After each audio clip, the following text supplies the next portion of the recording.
হারামখোররা অনেক চকচকা life lead করে, আমরা দেখে মনে করি কত সুখে আছে, কিন্তু ও জানে ও নিজে একটা চোর। জানে কি জানে না? এটারে বলে অপরাধ বোধের অদৃশ্য দাহন। ভেতর থেকে জ্বালা পোড়া আছে, উপর দিয়ে হাসে ফিটফাট, ভেতরে কিন্তু সদরঘাট।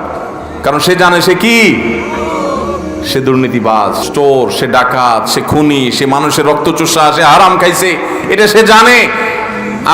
আমরা বাইরে থেকে দেখে মনে করি অনেক সুখে আছে, সে জানে তার মনে কত অস্থিরতা, পেরেশানি। আর যদি হালাল উপার্জন করেন কি লাভ হবে জানেন? সব বাদ দেন, নগদ লাভ হবে কি? আপনার হয়তো অনেক বড় বিল্ডিং নাও হইতে পারে, আবার অনেকে হালাল করেও বিল্ডিং হয়, গাড়ি বাড়ি হয়, আল্লাহ তাদেরকে দেয়, ব্যবসা বাণিজ্য করে হালাল পথেও মানুষ পয়সা আলা হয়। পয়সা আলা হয় কিন্তু আবার দোষের না, ভুল বুঝেন না। আল্লাহ একজনকে হালাল টাকা দিছে, হালাল টাকা কোটি কোটি টাকা হয়ে গেল, হইতে পারে কি পারে না? পারে, কিন্তু এটা কঠিন। আপনি যদি হালাল টাকায় একটু কুড়ের ঘরে থাকেন, কুড়ের ঘরে, আর আপনার ঘরে শান্তি থাকে, মানুষ দেখে আপনারে পাত্তা দিবে না, বলবে আরে গরিব মানুষ।